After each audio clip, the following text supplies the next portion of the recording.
Part 4 Bother It's Gone. From Chapter 25 to 30. Chapter 25 Bother It's Gone. Jack jerked awake. Something soft was prodding him, and after a moment he realized it was the Christmas pig's trotter again. The cart was still moving. A ray of bright light was falling through the dent in Lunch's lid. Inhaler was still fast asleep, making little wheezy noises. "Time to get out," the Christmas pig whispered in Jack's ear. "Penknife just said we're nearly at Bother It's Gone. We'll slip out of Lunchy, then jump off the back of the cart. What if we're spotted? Well, then we'll just have to run as fast as we can. Ready?" "All right," whispered Jack, suddenly very scared. "Lunchy," said the Christmas pig, prodding her side. "Are you awake?" "Yes," she whispered back. "Let us out, please. And don't forget, if you tell anyone you saw us, we'll tell them you helped us." Lunchy's lid clicked open. Clutching his belly to stop the sound of his beans giving them away, the Christmas pig climbed out of the lunchbox into the bright sunshine, and Jack followed, leaving Inhaler snoozing behind them. Luckily, the wooden cart was last in the line of the vehicles, and as Penknife, who was driving, had his back to them, nobody saw Jack and the Christmas pig emerging from the tin. "I know you didn't want to help, but thanks all the same, Lunchy," the Christmas pig whispered, and he patted her gently on the lid. "You're very rude," the lunchbox whispered back. "But I hope the loser doesn't get you. Good luck." Slowly and carefully, Jack and the Christmas pig climbed over the back of the wooden cart, let themselves fall into the soft snow, then darted out of sight behind a clump of fir trees beside the trail. Looking around, Jack saw that the cart had taken them to the top of the mountain, from which they could look down on the wide stretches of the wastes of the unlamented. Disposable was no longer visible, nor could Jack see anything moving on the waste. He supposed the loser had eaten all the latest arrivals, unless the poor things were hiding in the clumps of thistles. Turning to watch the three carriages, he saw them disappear into the town, which was perched on the very top of the mountain.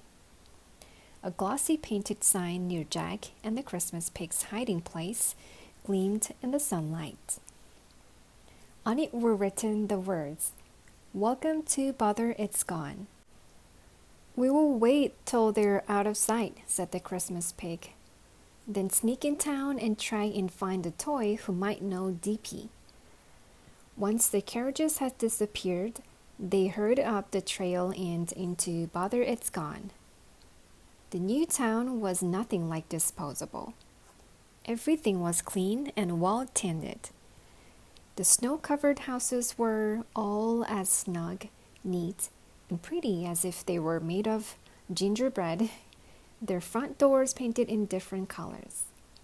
The roads had been swept clear, and multicolored Christmas lights were gleaming in more fir trees.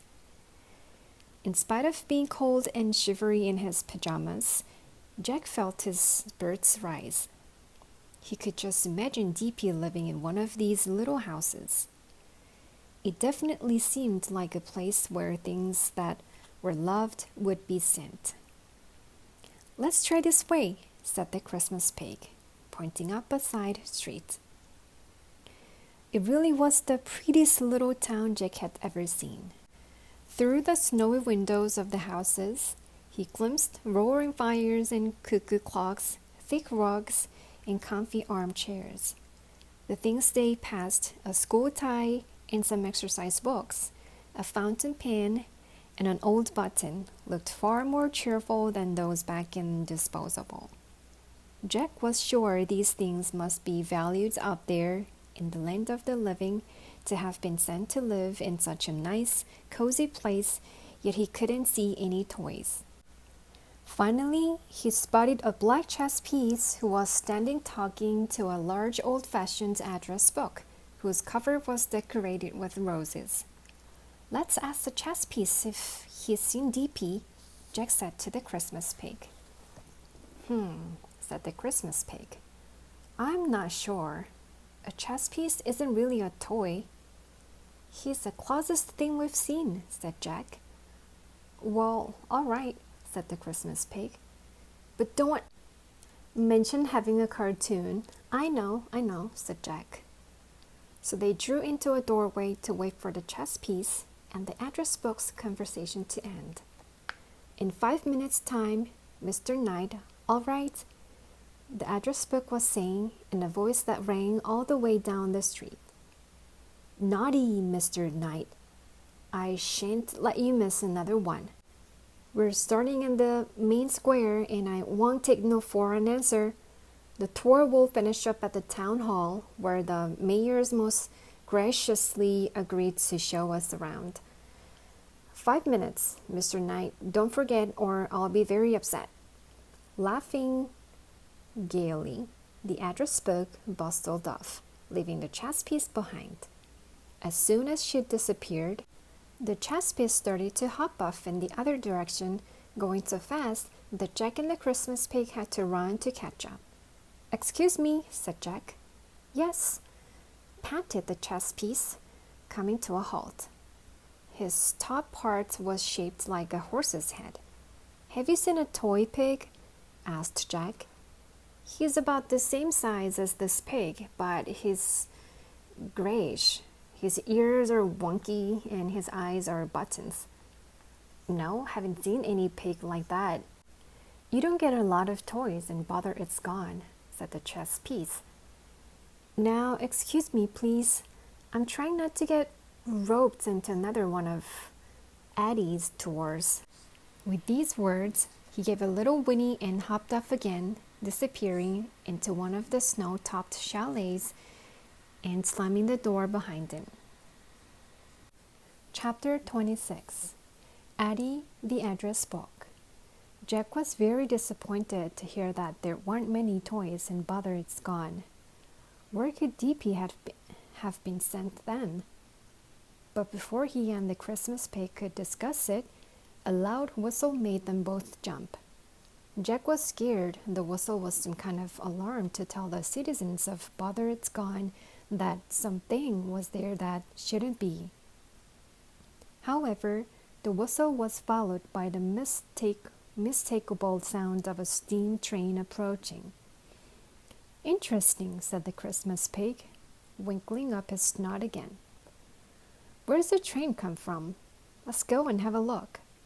So Jack and the Christmas pig hurried off in the direction of the train noises and were just in time to see it arrive in a little station in the middle of town. The train was royal blue and gold, and once it had chugged to a halt in another cloud of steam, the doors opened and several things trembled out, including a gold wristwatch and a silver cup and a bronze medal trailing a frayed ribbon. "Look, it's her again," said the Christmas pig, pointing at Trotter. "That address book." Sure enough, there she stood with her rose-patterned cover, handwritten pages swishing away the steam from the train. She spoke at the top of her voice, as before. "How wonderful to see you all! You're in luck, just in time for one of Addie's famous walking tours. Such a wonderful way to find out all about Bother It's Gone. Follow me, do." Jack could tell the new thing thought they had to do as Addie said, even though she wasn't wearing a loss adjuster's hat, and so they fell into step behind her. "I think we should follow," said the Christmas pig, "and try and find out where that train came from, but let's be careful. There's something about that address book I don't like." So they followed Addie and the things that had just come off the train to a little square where a further collection of things was waiting for the start of the tour. Jack saw the Pokemon card, Fingers, and Lunchy among them. all looking cheerful now that they'd seen what a pretty little town they'd come to live in. "Allow me to introduce myself," cried Addie, rustling to the front of the crowd. My full name's address book, but you must call me Addie.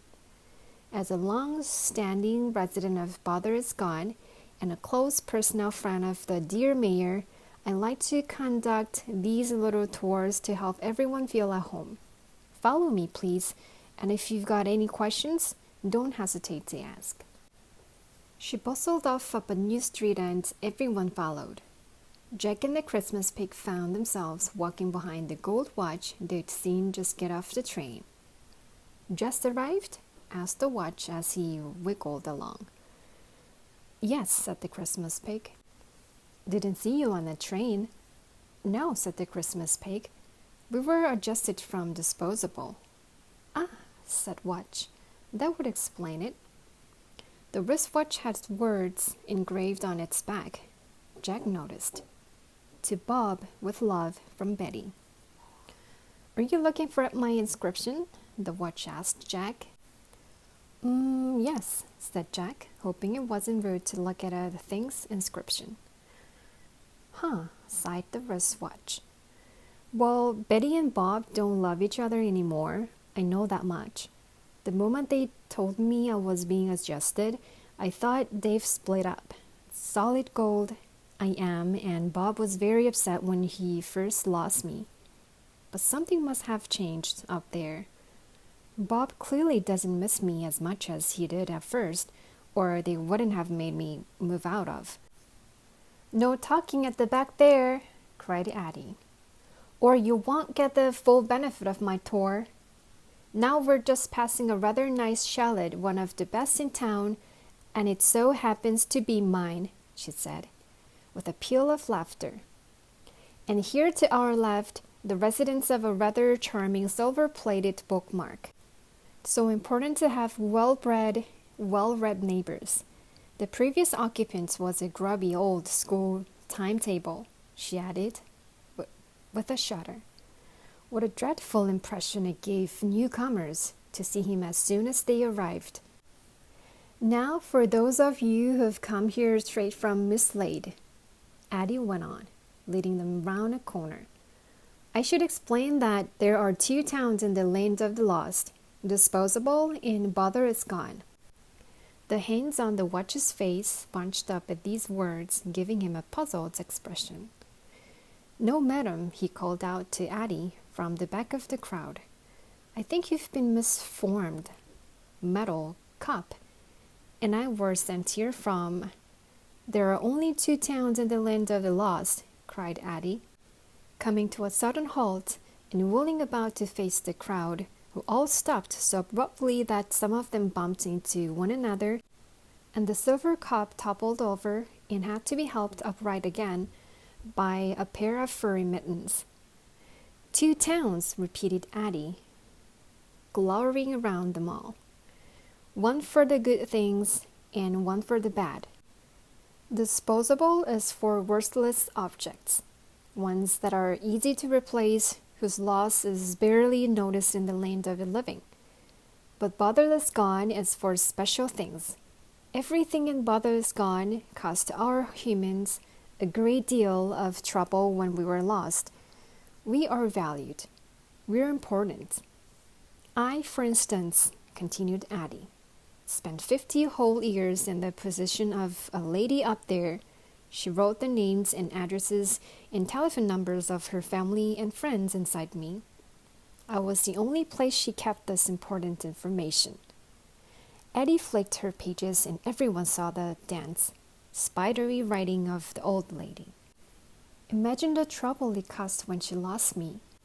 Instead of looking sad, Addie burst into uncontrollable laughter. "DP definitely isn't here," whispered Jack to the Christmas pig. "Not if this is a place for things that are glad they made their owners sad." A low voice spoke suddenly in Jack's ear, making him jump. "One thing I must beg of you, dear laddie. Please don't judge us all by hurried Addie." Jack looked around. A grubby sheet of paper with eyes and a mouth doodled at the top had joined the walking tour. As they all set off again, Jack asked the paper, "Who are you?" "My name is Poem. See my scribbled lines?" She unfurled slightly to show them the words scrawled across her. "And as I'm verse, I only speak in rhymes." "Oh," said Jack. "Have you just arrived here too?" "No, I've been here ages, but today I thought I'd join the walking tour. I'll pay a price for joining in because you see, there's nobody old Addie hates like me." "Why does she hate you?" asked Jack. "Because she's very mean and underhand, and I'm not scared to say so, so I'm banned." Sure enough, at the very moment, Addie, who just stopped outside a building with a little clock tower and double doors of polished wood, turns to talk to the crowd again, and at once spotted Poem lurking at the back. "Poem!" she cried.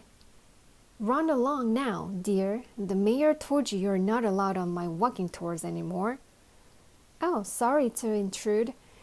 That slipped my mind," said Poem, grinning at Jack. "Goodbye, dear, truthful laddie. You're so kind." Poem drifted away.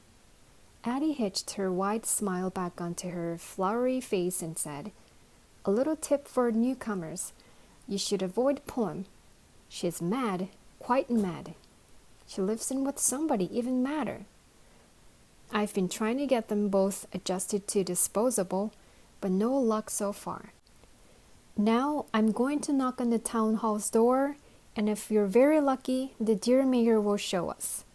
But before Addie could knock, a square cheese grater came, bursting out of the double doors, almost knocking Addie over. He was wearing a smart black tricorn mayor's hat, and behind him came a assortment of loss adjusters who looked slightly different to the usual kind. All wore black balaclavas with the usual owl badge on the forehead. Even though most of their faces were concealed, it was still easy to see what kind of things they were. One was a magnifying glass, another was a net, and the third was an enormous hobnail boot. "Oh no," whispered the Christmas pig. "It's the capture team." "Trouble," roared the mayor, who was brandishing a piece of paper. "The rumors are true. There are things down here that shouldn't be. I've just received a description. A cuddly pig and an action figure in pajamas." Chapter 27. Mayor Cheese Grater. The mayor had barely finished saying pajamas when the Christmas pig seized Jack's arm and topped him sideways up an alleyway. There being nowhere else to hide, the Christmas pig snatched the lid off a shiny silver dustbin with the mayor's coat of arms on it, and both he and Jack jumped inside, pulling the lid back over themselves. Jack was so scared it took him a moment to notice how very clean the empty dustbin was. Apparently, even the insides of the beans were regularly polished, and bother it's gone. Settle down," they heard the mayor shout, because the crowd had begun talking loudly at his announcement. When there was a silence again, the mayor said, "Now listen. The pig and action figure are breaking the law, and when the law gets broken, it gives the loser an excuse to break the law back. 10 years ago, to this very day, the loser came crashing into Bother Is Gone, kicking in the fronts of the houses and lifting off roofs, and it's not going to happen again, not on my watch." "Well, why did he come here last time?" said a terrified voice that Jack recognized at lunches. "Because the last mayor broke the law," shouted the cheese grater. Mayor Pinking Shears was her name. She felt sorry for surplus, so she let some of it sneak off the waste to hide in our attics. The loser got wind of what she was up to and he ran into town, smashing apart houses.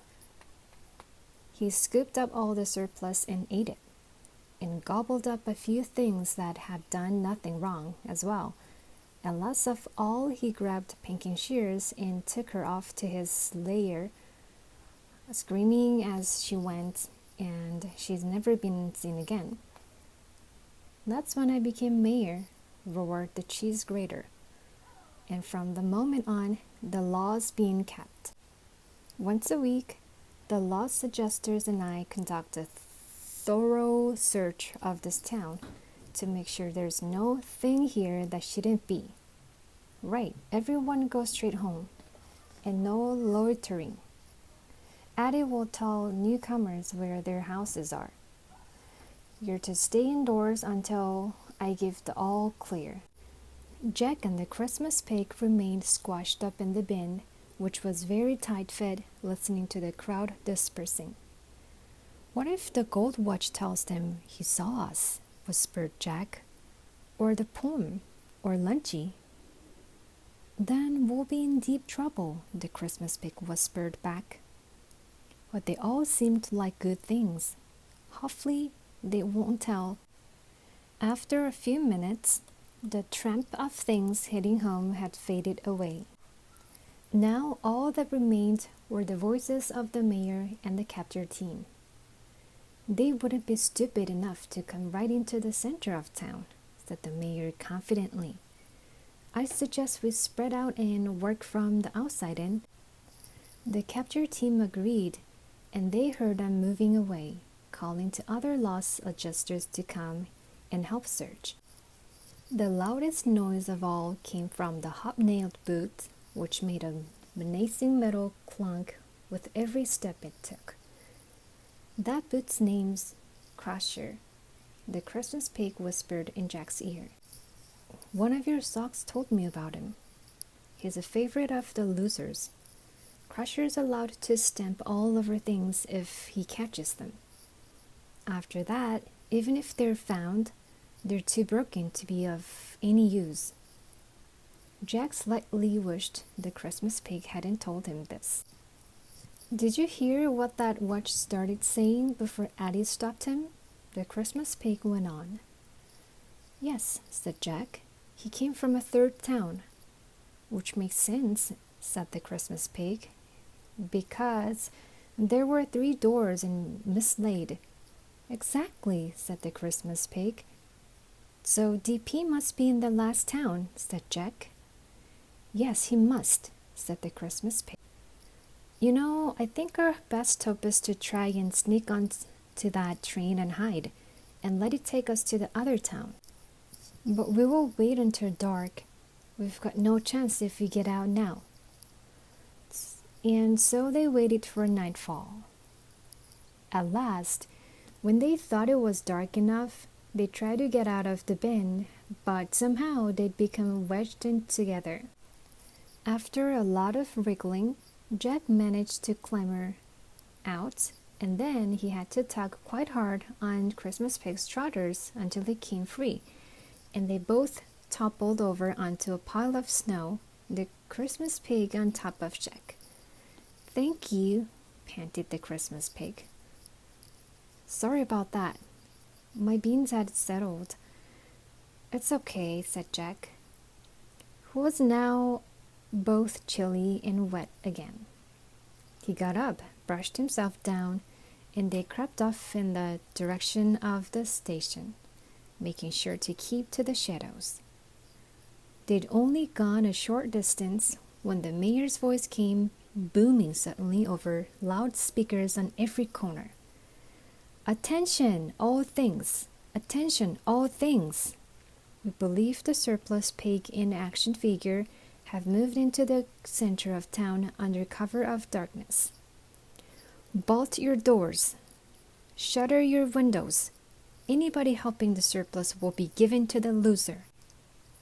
Everywhere Jack and the Christmas pig looked, the jewel-bright patches of light from the curtains windows were blacked out, and they heard the clicks of hundreds of bolts being driven home.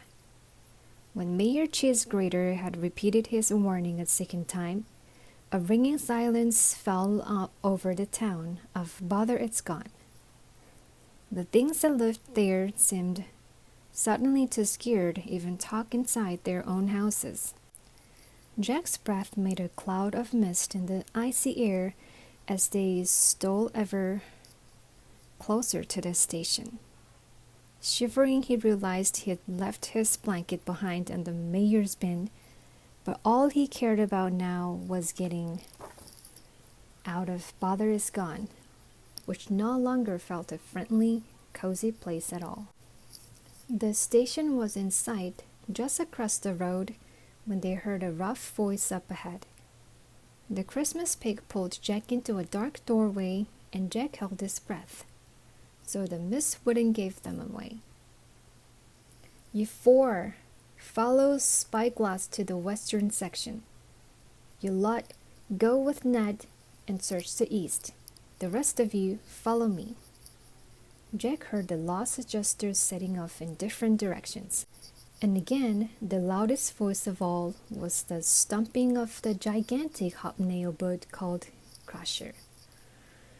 When at last the sounds had died away once more, Jack and the Christmas pig crept out of their hiding place and headed into the station. But all Jack's hopes were dashed. The toy train had gone. "Oh no, now what?" Jack whispered through his chattering teeth. "Now," said a low, menacing voice right behind them, "it's crushing time." Chapter 28, Crusher. Jack and the Christmas pig rolled around, and at once Jack realized that the Crusher, the hobnail boot, had tricked them. He'd stamped in place to make them think he'd gone away. The boot came hopping nearer, and it was soon so close that Jack could see how two of his shoelace holes had become cruel little eyes. As the nails in his soul glinted in the moonlight, Jack thought suddenly of Mom. If he were stamped on and broken by Crusher, he'd never see her again. Without realizing what he was doing, Jack reached out and grabbed the Christmas pig's trotter. "Wait," the Christmas pig begged Crusher, gripping Jack's hand in return. "What for?" sneered the boot, hopping nearer. For the thing that's about to happen," said the Christmas pig. "What thing?" growled Crusher. "The thing," said the Christmas pig. "That'll change everything. You won't want to miss it. Wait, just wait." And then, to Jack's utter amazement, a shaft of golden light suddenly fell from the dark sky above, so that Crusher stood in a spotlight. The boot froze, then tried to escape the light, but it was no use. The column of golden began dragging him upward toward the land of the living. "How did you do that?" Jack gasped to the Christmas pig. "I didn't," said the pig, looking quite as stunned as Jack felt. "But sometimes waiting works. Crusher's been found." They heard one of the lost adjusters cry from a neighboring street. "They're here," yelled the boot, struggling furiously to escape the column of light carrying him higher and higher over the snowy rooftops. "They're here, right beside the But his voice was drowned out by the other lost adjusters, who were shouting congratulations at their old friend. "Good for you, Crusher. We'll miss you, old chum." "Happy booting, buddy." "Never mind the fond farewells," shouted the grating voice of the mayor. "Keep searching. We've got surplus to catch." Jack and the Christmas pig had just started to run up the nearest dark street when a dim light appeared to their left. A door had flown open, and an urgent voice said, "Quickly, come inside. You'll thank me later. We can hide you." Chapter 29, Poem and Pretense. Without pausing to consider whether it was sensible to obey the voice or not, Jack and the Christmas pig hurtled through the open door which closed behind them.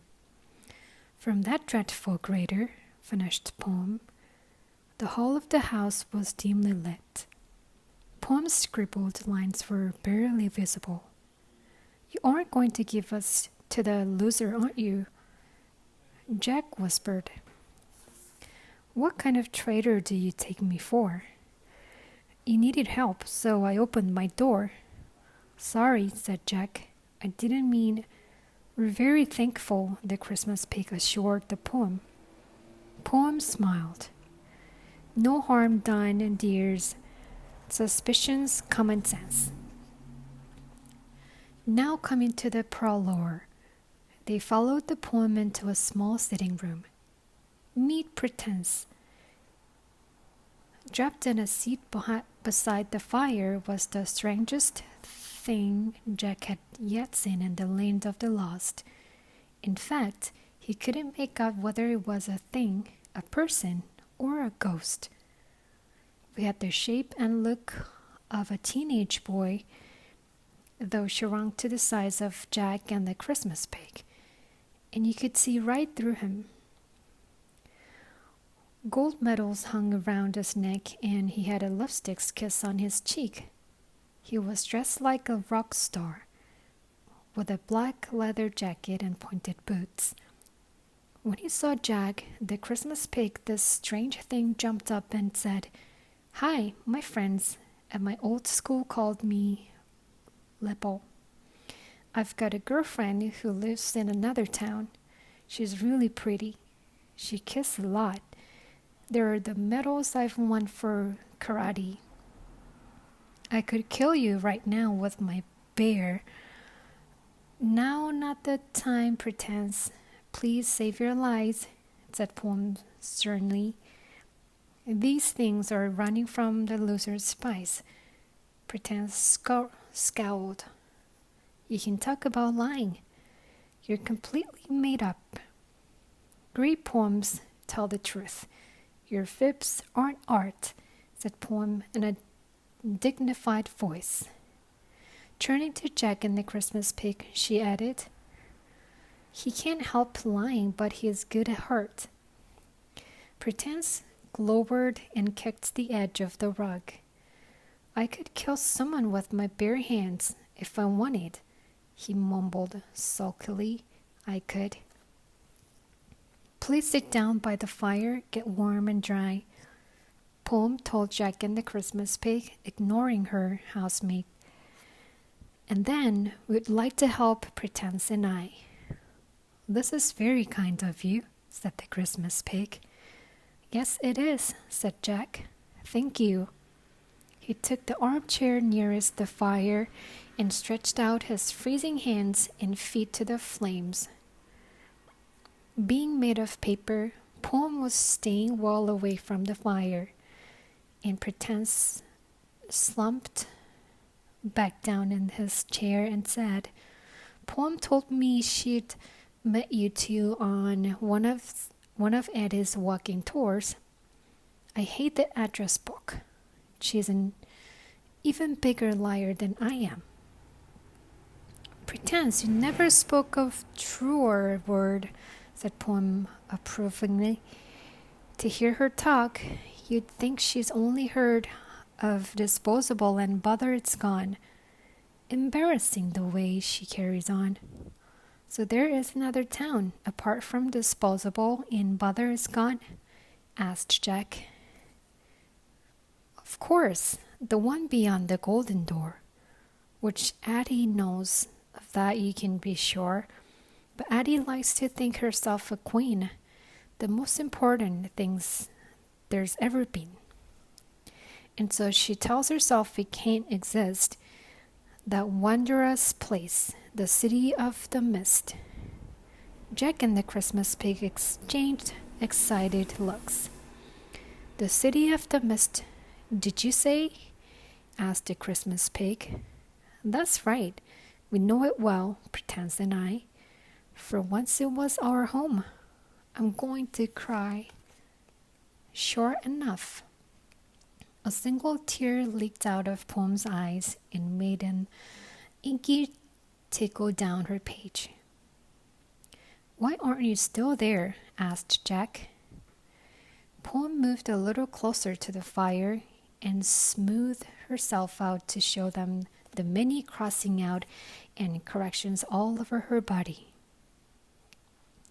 As you can see, I'm just an early draft, imperfect trier of my poet's craft. And when she lost me, oh, her grief and rage, I need it back, she stormed. The precious page.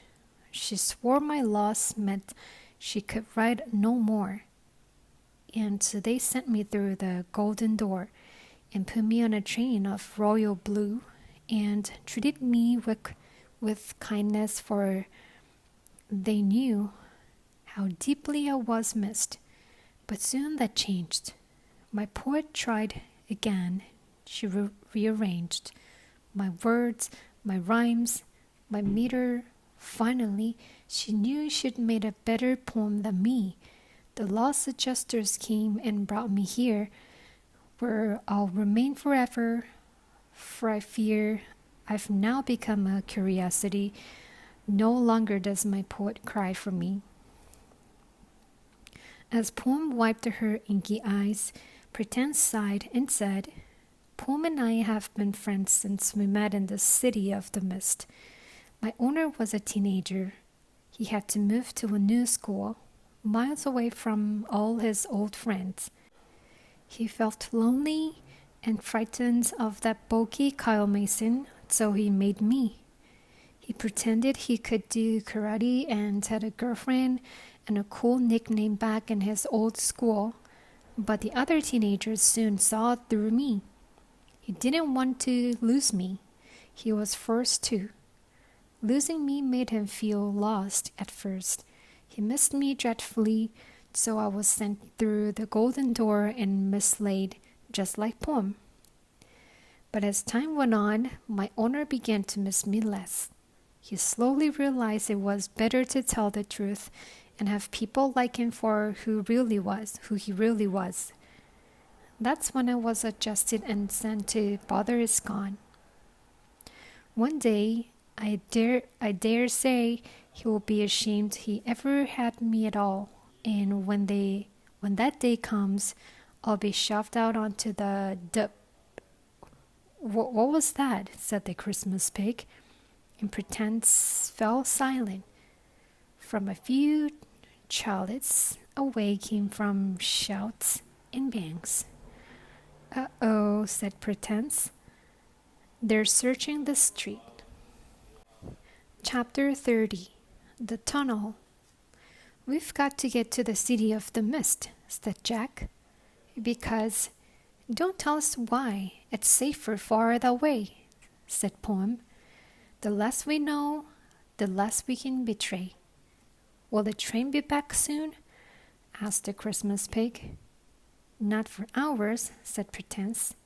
Your best chance is to cross the waste of the unlamented on foot, but that's very dangerous. The loser has his lyre in the middle of the waste, and he hunts surplus by night. Of course, he added, perking up.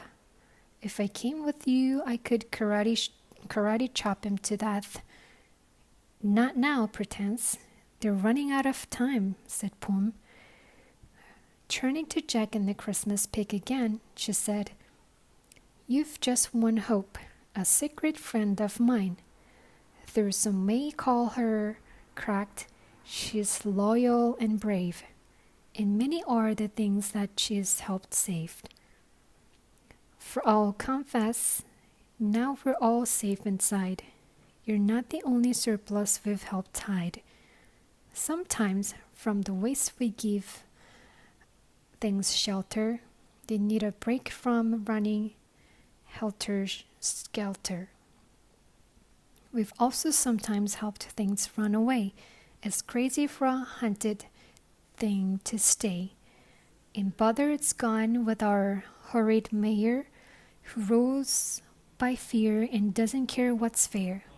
And so I urge you both to trust my friend, for she's a thing on whom you can depend.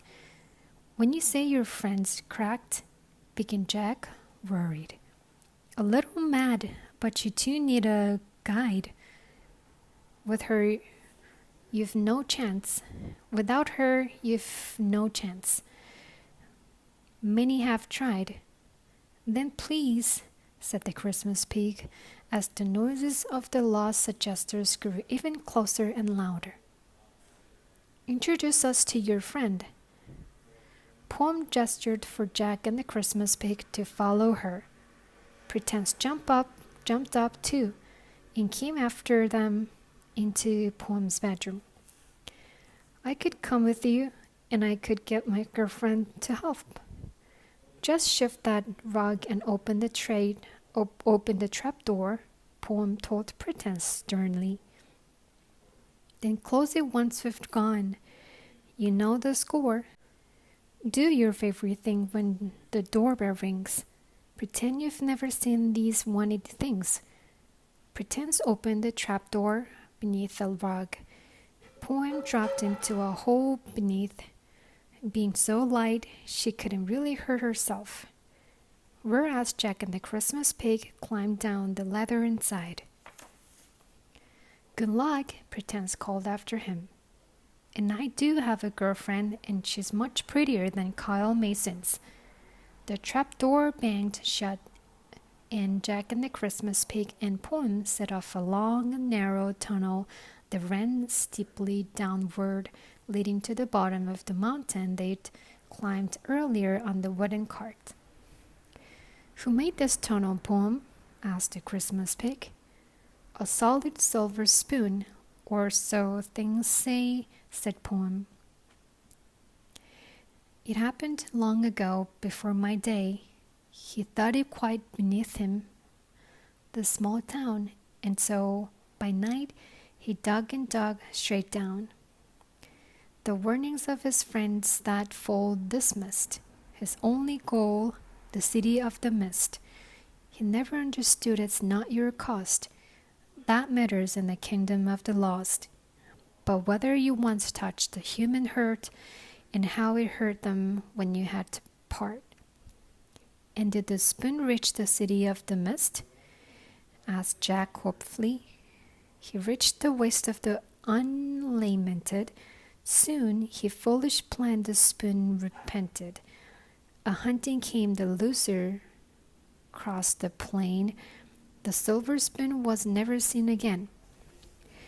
The threesome continued down the steeply sloping tunnel in silence for a long time, until finally they reached the door in the rock beside which hung a thick rope. Now ring the bell. Old Compass won't be long. She always heeds the summons of my gong. The Christmas pig pulled the rope, and a tinkling bell sounded on the other side of the door. After a few minutes, they heard something like a metal wheel turning over rock. The Christmas pig opened the door a crack, and Jack heard a hearty voice say, "More fugitives, Poem? Please help them cross the waste, my dear old friend. Without your aid, they risk a gruesome end." "Of course I'll help. Of course I will," said the merry voice. You know how much I love adventures. Waiting to go to the city of the mist. I suppose most things want to go there. Well, nicest city, ain't it? Would like to go there, yes, said the Christmas pig. Well, I can get you to the gates, said the voice, but I can't get you inside. Will that do? Yes, that's great, said Jack. He and the Christmas pig left the dark tunnel and stepped onto the waist of the unlamented at the foot of the mountain. The The snow was falling thicker than ever. Jack turned back to Poem. Thank you, Poem. She leans down to whisper a final word in Jack's ear. The loser hates the power of Christmas Eve.